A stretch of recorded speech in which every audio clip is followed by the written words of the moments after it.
Hello students, welcome back to my channel e learning accounts and maths. Students, हमने last video में question number 24 तक सारे questions कर लिए थे।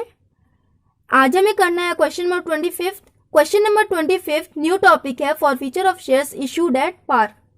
आपने सारे टॉपिक्स पढ़ लिए पीछे के, calls in advance, calls in arrear, over subscription, ये सारे टॉपिक्स हमने कंप्लीट कर लिए। आज हमें न्यू टॉपिक स्टार्ट करना है forfeiture of shares issued at par. देखिए स्टूडेंट्स, बहुत सिंपल टॉपिक होता है, ये बिल्कुल भी टफ नहीं होता है, बहुत इजीली हम सारे क्वेश्चंस कर लेंगे इसमें। सबसे पहले हमें ये समझना है कि फॉर फीचर ऑफ शेयर्स क्या होता है। सो स्टूडेंट्स, अगर कोई भी shareholders, if any shareholders fail to pay allotment money और कॉल्स मनी, अगर कोई भी शेयर होल्डर्स अलॉटमेंट मनी या फिर कॉल्स मनी पे नहीं कर पाते हैं तो कंपनी उनका शेयर्स कैंसिल कर देती है, उसे हम कहते हैं शेयर फॉर फीचर। नहीं समझ में आया तो एक एग्जाम्पल के थ्रू हम समझेंगे। जैसे मान लेते हैं मिस्टर ए ने एक कंपनी से 500 शेयर्स परचेज किए, टोटल फेस वैल्यू है ₹10 पर शेयर। पर शेयर का वैल्यू कितना है? 10 रुपीज। मिस्टर ए ने 500 शेयर्स परचेज किए। पेमेंट कैसे कैसे करना था? एप्लीकेशन पे 2 रुपए के हिसाब से पेमेंट करना था, अलॉटमेंट पे 3 रुपए के हिसाब से, एंड कॉल्स पे मतलब फर्स्ट एंड फाइनल कॉल पे 5 रुपए के हिसाब से पेमेंट करना था। अब देखिए, मिस्टर ए ने सिर्फ एप्लीकेशन मनी पे किया है एंड जब उनसे allotment money and first call money मांगा गया तो उसने पे नहीं किया। अब देखिए क्या होता है, कंपनी अगर शेयर होल्डर्स पे नहीं करते हैं तो कंपनी उन्हें नोटिस भेजती है। नोटिस भेजने के बाद 14 डेज तक कंपनी वेट करती है। अगर 14 डेज तक भी वो पेमेंट नहीं कर पाते हैं तो कंपनी उनका शेयर कैंसिल कर देती है। इसे ही हम कहते हैं फॉर फीचर ऑफ शेयर। इसमें एंट्रीज कैसे बनती है देखिए, मिस्टर ए ने 500 शेयर्स परचेज किए थे जिसमें से उन्होंने एप्लीकेशन मनी पे कर दिया and allotment and calls money वो पे नहीं कर पाए, तो इसमें एंट्री बनती है शेयर कैपिटल अकाउंट डेबिट। यहाँ पे शेयर कैपिटल को हम डेबिट में कर देते हैं। इसकी एंट्री डेबिट में क्यों होती है? क्योंकि कंपनी के पास कितना पेमेंट आना था, शेयर कैपिटल में कौन से अमाउंट को हम लिखते थे, शेयर्स पे जितने भी पेमेंट आते थे उसकी एंट्री हम शेयर कैपिटल में लिखते थे ना। यहाँ पे मिस्टर ए ने 500 शेयर्स परचेज किए 10 रुपए के हिसाब से, तो टोटल कंपनी को पेमेंट 5000 आना चाहिए था जिसे कंपनी शेयर कैपिटल में ट्रांसफर कर देती, बट इसने पे नहीं किया, मिस्टर ए ने पे नहीं किया, तो 5000 से शेयर कैपिटल को लेस कर दिया जाएगा। यहाँ पे 5000 से लेस हो जाएगा शेयर कैपिटल अकाउंट, तो इसलिए शेयर कैपिटल को की एंट्री हम डेबिट में करते हैं। ओके, एंड उसके बाद हम क्या लिखते हैं, अलॉटमेंट का पेमेंट नहीं किया, फर्स्ट कॉल का पेमेंट जिसने नहीं किया, तो क्रेडिट में आ जाएगा to share allotment and to share first call account. उसके बाद एप्लीकेशन का पेमेंट इसने कर दिया तो एप्लीकेशन की एंट्री हम कैसे करेंगे, तो एप्लीकेशन की एंट्री हम करेंगे शेयर फॉर फीचर में।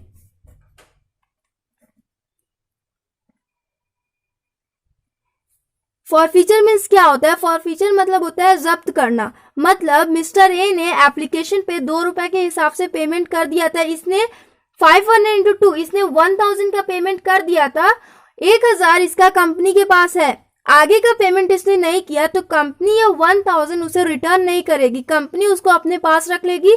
इसे हम कहते हैं फॉर फीचर, फॉरफीट कर लेना। कंपनी जब्त कर लेती है, अब वापस रिटर्न नहीं करेगी, ये कंपनी का पैसा हो गया। इसने कितने का पेमेंट नहीं किया, अलॉटमेंट पे इसे कितना पेमेंट करना था, 500 into 3 1500 का पेमेंट करना था, इसने नहीं किया। कॉल पे कितने का पेमेंट करना था, 500 into 5 2500 का पेमेंट करना था, बट इसने नहीं किया। टोटल कितना पेमेंट जाना था कंपनी को, 5000 का।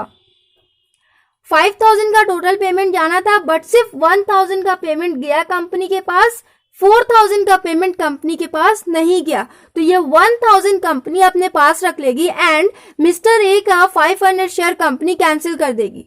जिस रजिस्टर में सारे शेयर होल्डर्स के नाम मेंशन होते हैं, उस रजिस्टर में से मिस्टर ए का नाम कंपनी हटा देगी। ठीक, अब कंपनी कहेगी आपके पास हमारी कंपनी के एक भी शेयर नहीं है, मिस्टर ए से ये 500 शेयर्स ले लिए जाएंगे। यही होता है शेयर फॉर फीचर। इसमें ऐसी एंट्रीज बनती हैं। ओके स्टूडेंट्स, उसके बाद फॉरफीट करने के बाद, शेयर फॉरफीट करने के बाद कंपनी का नेक्स्ट स्टेप क्या होता है, कंपनी शेयर को री इशू कर देती है। इस 500 शेयर्स को कंपनी ने जो कैंसिल किया था, इस शेयर को कंपनी री इशू करेगी। अब तो री इशू में भी 3 कंडीशंस होते हैं, या तो पार पे इशू करती है, या तो प्रीमियम पे, एंड या फिर डिस्काउंट पे री इशू करती है। तो उसमें क्या क्या एंट्रीज बनती है देखिए, री इशूड एट पार, इसमें एंट्री क्या बनेगी, bank account debit to share capital account. अब अमाउंट इसमें क्या क्या होंगे ये हम सॉल्यूशन करने के टाइम में समझेंगे। उसके बाद सेकेंड कंडीशन इज री इशूड एट प्रीमियम।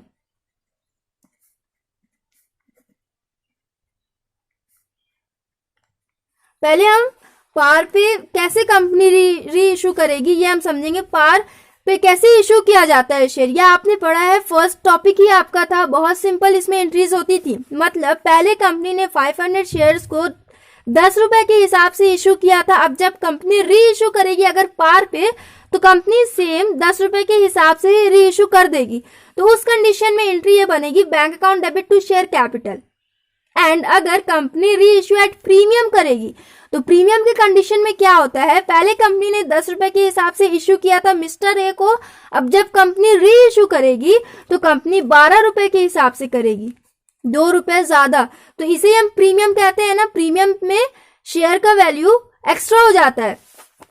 तो री इशू एट प्रीमियम पे करेगी तो उस कंडीशन में एंट्री क्या बनेगी, bank account debit to share capital account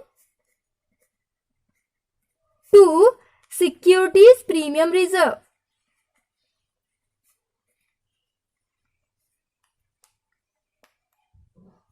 entry ये हो जाएगी।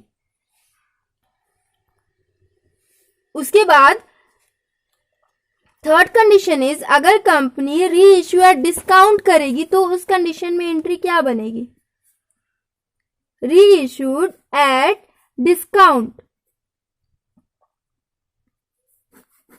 मतलब पहले कंपनी ने 10 रुपए के हिसाब से इशू किया था, अब कंपनी 9 रुपए के हिसाब से इशू करेगी या फिर 8 रुपए के हिसाब से करेगी, मतलब फेस वैल्यू से कम। तो इस कंडीशन में एंट्री क्या बनेगी देखिए, bank account debit share forfeiture account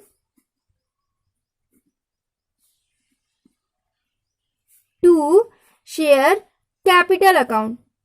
इस कंडीशन में एंट्री ये बनेगी। एंड उसके बाद इसमें अमाउंट्स क्या क्या होंगे ये मैं आपको सॉल्यूशन के टाइम में बताऊंगी। अभी एग्जाम्पल नहीं है मेरे पास री इशू वाला, तो अमाउंट हम नहीं लिख रहे हैं, क्वेश्चन करेंगे तब हम अमाउंट लिखेंगे। उसके बाद फर्स्ट स्टेप तो कंपनी का ये होता है, कंपनी शेयर फॉरफीट कर लेती है, उसके बाद कंपनी उस शेयर को री इशू करती है। उसके बाद री इशू करने के बाद कंपनी क्या करती है, नेक्स्ट एंट्री क्या होती है, share forfeiture account debit to capital reserve. इसका क्या मतलब होता है, तो देखिए कंपनी ने जितना भी पैसा फॉरफीट किया होगा वो कंपनी कैपिटल रिजर्व में ट्रांसफर कर देती है। जैसे यहाँ पे कंपनी ने 1000 फॉरफीट किया था, 1000 कंपनी ने जब्त किया था, तो कंपनी इसको कैपिटल रिजर्व में ट्रांसफर कर देगी। ओके स्टूडेंट्स, इसमें कैसे कैसे अमाउंट्स होते हैं वो हम सॉल्यूशन के टाइम में समझेंगे अच्छे से। ठीक, चलिए स्टार्ट करेंगे। क्वेश्चन नंबर 25 आपको अच्छे से समझ में आया होगा। आई होप आप सारे बच्चों को अच्छे से फॉरफीचर ऑफ शेयर्स का एक्सप्लेनेशन, री इशू का जनरल एंट्री समझ में आया होगा। अब हम सॉल्यूशन करेंगे। यहां लिखा हुआ है x limited was registered with an authorised capital of 2 lakh shares of ₹10 each. Authorised capital कितना है, 2 lakh into 10, 20 lakh authorised capital है एंड ऑथराइज्ड शेयर 2 लाख है। It purchased assets of Y Limited for 3 lakh and issued fully paid up share capital for purchase consideration. इस company ने Y Limited से asset purchase किया था जिसका पेमेंट इसने शेयर इशू करके दिया।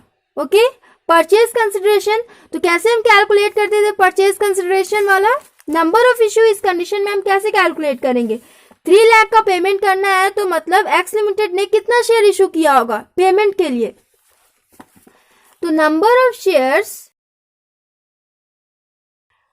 परचेज कंसिडरेशन वाला फॉर्मूला आपको याद होगा सारे बच्चों को, number of shares is equal to purchase consideration upon face value.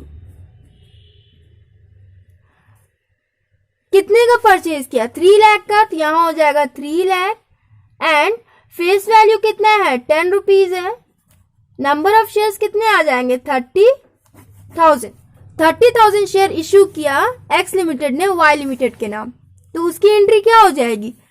पहले हम परचेज वाली एंट्री करेंगे, उसके बाद शेयर इश्यू वाली एंट्री करेंगे। Purchase account debit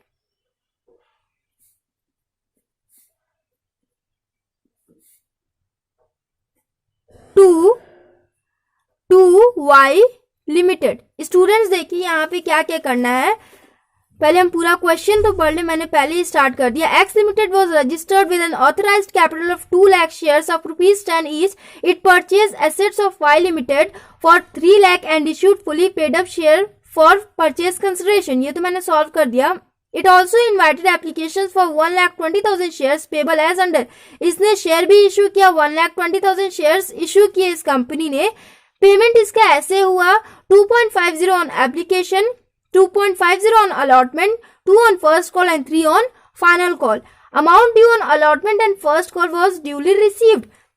Allotment and first call का पेमेंट रिसीव हो गया, but however 3,58,800 were received on first call. First call पे सिर्फ 3,58,800 ही रिसीव हुआ। कितना होना चाहिए, कितना हुआ, ये हम सॉल्यूशन के टाइम में समझेंगे।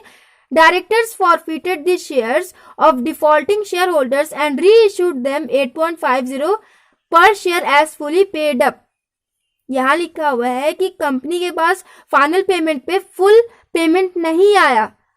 फुल पेमेंट कितने का आना चाहिए, तो ये हम कैलकुलेट करेंगे 1,20,000 इंटू 3,60,000 हो जाएगा। 3,60,000 का पेमेंट आना चाहिए, बट सिर्फ 3,58,800 का ही पेमेंट आया।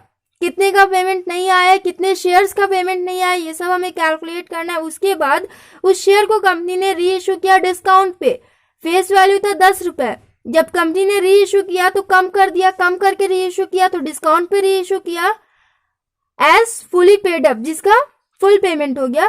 पास entries in the cash book, इसमें हमें कैश बुक भी बनाना है, जर्नल एंट्री भी बनाना है। तो ऐसे क्वेश्चन में पहले मैं आपको जर्नल एंट्री रफ में करके दिखाती हूँ, उसके बाद जर्नल एंट्री में जिन जिन ट्रांजैक्शंस की एंट्री होती है उसको मैं जनरल एंट्री में करती हूँ, और उसके बाद कैश बुक में भी करती हूँ।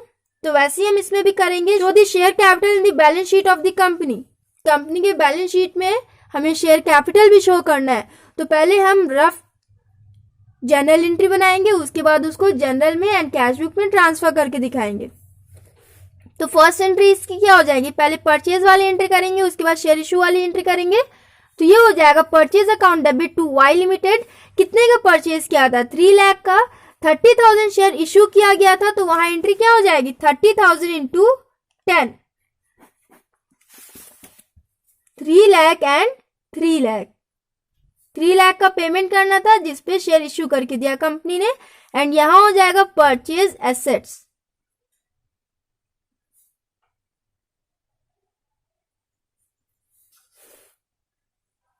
फर्स्ट एंट्री हमने कंप्लीट कर ली। सेकेंड एंट्री क्या हो जाएगा, वाई लिमिटेड के नाम जो शेयर इश्यू करके दिया कंपनी ने, वो वाली एंट्री हो जाएगी। तो यहां हो जाएगा Y limited debit to share capital account. Amount same हो जाएगा 3 लाख एंड 3 लाख। ये हो गया। नरेशन हो जाएगा परचेज कंसिडरेशन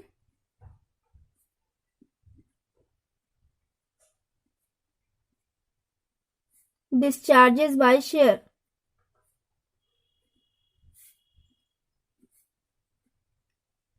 मतलब कंपनी ने जो परचेज किया था उसका पेमेंट कंपनी ने शेयर इशू किया करके दिया। उसके बाद देखिए आगे लिखा हुआ है कंपनी ने 1,20,000 शेयर इशू किए जिसका पेमेंट ऐसे किया गया। तो अब हम शेयर इशू वाली एंट्री करेंगे। तो सबसे पहले कौन सी एंट्री होती है, जब एप्लीकेशन मनी बैंक में डिपॉजिट किया जाता है वो वाली एंट्री होती है। तो वाली एंट्री करेंगे बैंक अकाउंट डेबिट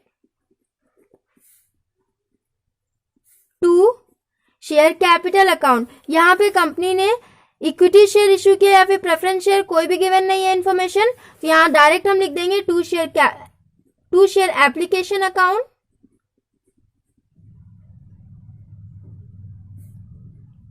एप्लीकेशन के टाइम में कितना पेमेंट किया कंपनी को, 1,20,000 इंटू 2.5, 2 लाख से कोई भी बच्चे इंटू नहीं करेंगे, 3 लाख से भी नहीं करेंगे, क्योंकि यहाँ पे सिर्फ 1,20,000 शेयर्स इश्यू किए गए, तो 1,20,000 इंटू 2.5 ये हो जाएगा 3 लाख एंड 3 लाख, ये हो गया। उसके बाद application money share capital account में ट्रांसफर करने वाली एंट्री करेंगे, नरेशन हो जाएगा being application money received.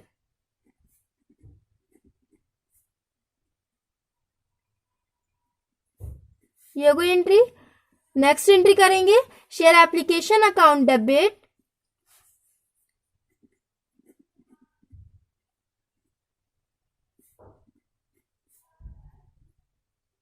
To share capital account, same amount आ जाएगा ना, इसी अमाउंट को हम शेयर कैपिटल अकाउंट में ट्रांसफर करते हैं, 3 लाख एंड 3 लाख।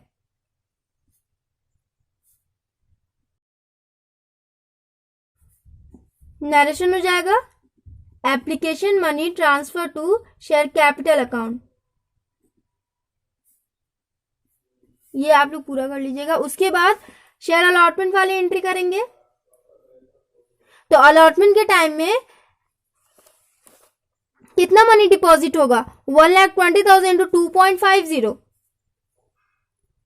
तो सबसे पहले जब company allotment money share holder से मांगती है तो वो वाली एंट्री हम करते हैं, तो क्या हो जाती है वो वाली entry, share allotment account debit to share capital account, share allotment account debit to share capital account, ये एंट्री हो जाएगी।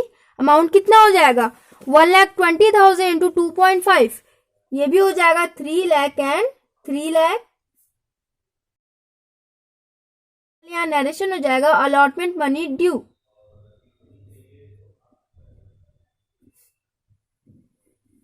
नेक्स्ट एंट्री हो जाएगी bank account debit to share allotment account,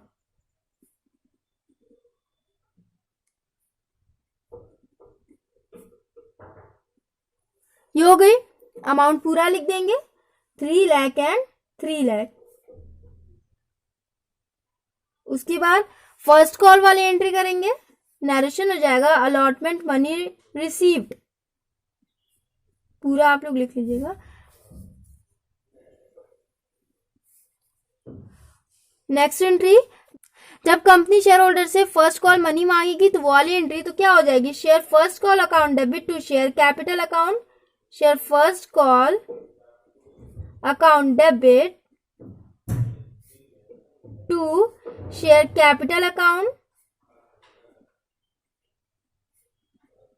amount कितना हो जाएगा, 1,20,000 इंटू 2, ये हो जाएगा 2,40,000, यहां लिख देंगे 2,40,000 एंड 2,40,000। उसके बाद फर्स्ट कॉल मनी की पेमेंट वाली एंट्री, ये हो जाएगा नरेशन इसका फर्स्ट कॉल ड्यू, यहां तक का कंप्लीट कर लिया। उसके बाद पेमेंट वाली entry bank account debit to first share first call, first call पे भी फुल पेमेंट आया, यहाँ लिखा हुआ था वॉज ड्यूली रिसीव्ड, तो यहाँ टोटल अमाउंट लिख देंगे 2,40,000 एंड 2,40,000। नरेशन हो जाएगा फर्स्ट कॉल रिसीव्ड।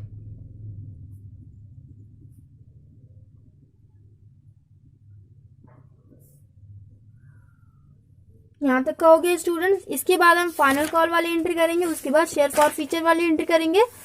तो फाइनल कॉल पे कंपनी ने कितना मांगा, 3 ऑन फाइनल कॉल लिखा हुआ है, यहां हो जाएगा share final call account debit to share capital account, 1,20,000 into 3, ये हो जाएगा 3,60,000 एंड 3,60,000। 1000। ये हो गया फाइनल कॉल ड्यू। उसके बाद एंट्रीज अब यहां से स्टार्ट होंगी, तो यहां से आप लोग बहुत ध्यान से देखिएगा। फाइनल कॉल के पेमेंट वाली entry, bank account debit to share final call. Final call पे कंपनी के पास कितना पैसा आया, however 3,58,800 were received on final call. Final call पे कंपनी ने 3,58,800 मनी रिसीव किया, तो यहां लिखेंगे 3,58,800।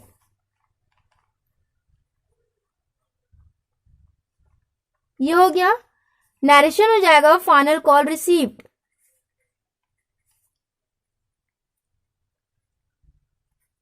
उसके बाद देखिए हमें ये कैलकुलेट करना है कि कितना रिसीव नहीं हुआ एंड कितने शेयर्स का पेमेंट नहीं आया, कितना शेयर कंपनी को कैंसिल करना है। यहाँ पे बस अमाउंट लिखा है कि इतना अमाउंट नहीं आया।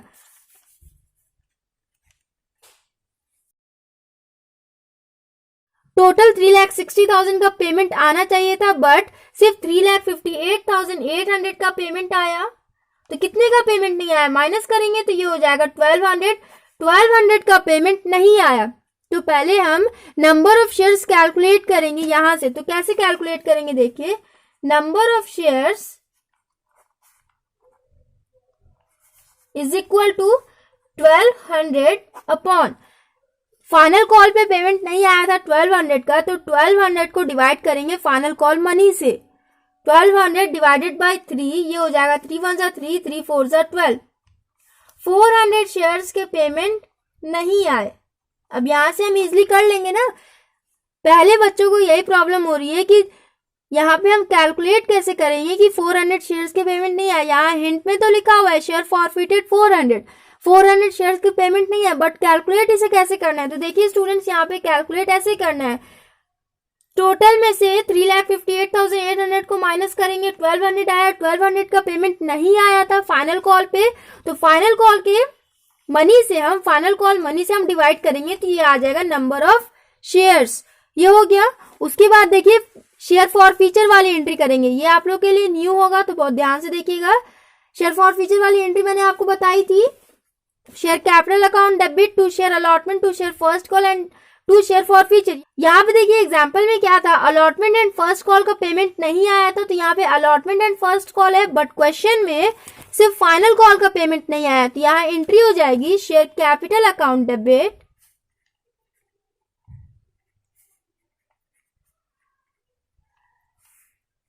To share final call account. Final call का पेमेंट नहीं आया, जिस कॉल का पेमेंट नहीं आता है उसको हम यहाँ पे लिखते हैं टू शेयर फाइनल कॉल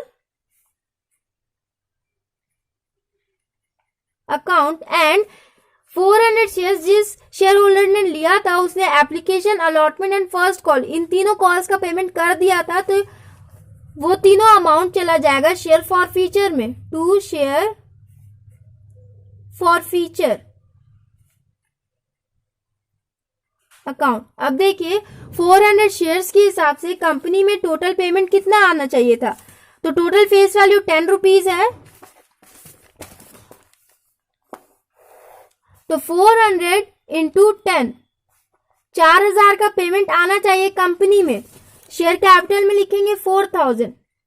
कितने का पेमेंट नहीं आया, फाइनल कॉल पे पेमेंट नहीं आया, तो फाइनल कॉल पे कंपनी ने 3 रुपए के हिसाब से मांगा था, तो 400 इंटू 3 कितना हो जाएगा 1200 का पेमेंट कंपनी में नहीं आया, एंड कितने का पेमेंट आ गया, तो जिस शेयर होल्डर ने 400 शेयर्स लिए थे उसने एप्लीकेशन पे किया 2.5, एप्लीकेशन पे किया, अलॉटमेंट पे भी उसने पे किया, एंड उसने फर्स्ट कॉल भी पेमेंट किया, तो कितना हो जाएगा, ये हो जाएगा 1400 इंटू 2.5, ये हो जाएगा 1400 इंटू 2.5, ये भी हो जाएगा 1400 इंटू 2, ये हो जाएगा 800, टोटल हो जाएगा 2800 का उसने पेमेंट किया था, जिसे कंपनी फॉरफीट कर लेगी, कंपनी उसे रिटर्न अब नहीं करेगी, ये चला जाएगा शेयर फॉर फीचर में।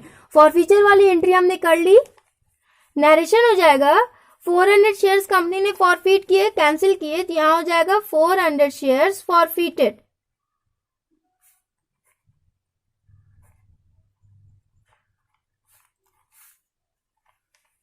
ये हो गया। इसके बाद यहाँ क्या लिखा हुआ है, कंपनी ने उसे री इश्यू कर दिया 8.5 पर शेयर के हिसाब से, तो री इश्यू वाली एंट्री करेंगे। मैंने आपको बताया था डिस्काउंट के केस में री इश्यू वाली एंट्री क्या हो जाती है, bank account debit, share forfeiture account debit to share capital. यहाँ पे कंपनी ने डिस्काउंट पे री इश्यू किया, पहले कंपनी ने 10 रुपए के हिसाब से इश्यू किया था, अब कंपनी 8.5 के हिसाब से कर रही है, तो डिस्काउंट वाला केस आ जाएगा यहाँ पे। तो यहाँ हो जाएगा bank account debit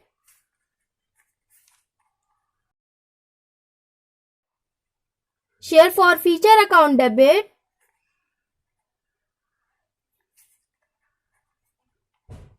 to share capital account. अब यहां देखिए अमाउंट हम कैसे लिखेंगे,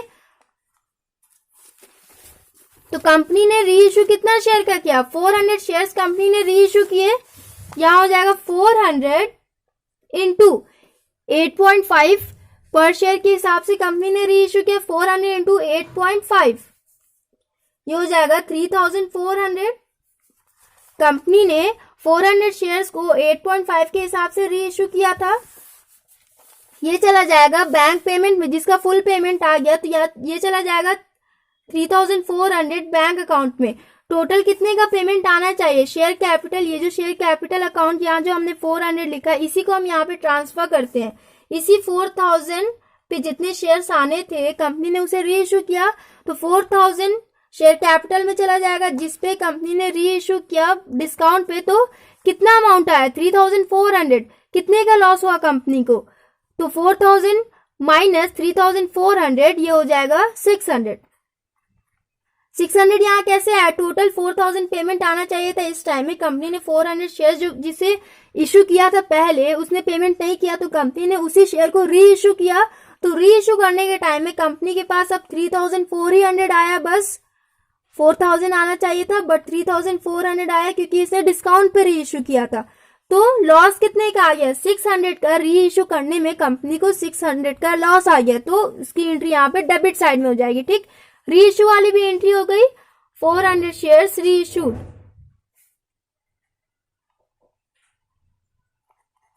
उसके बाद फॉरफिटेड शेयर्स को कंपनी कैपिटल रिजर्व में ट्रांसफर करती है, उसकी एंट्री हो जाएगी शेयर फॉरफीचर अकाउंट डेबिट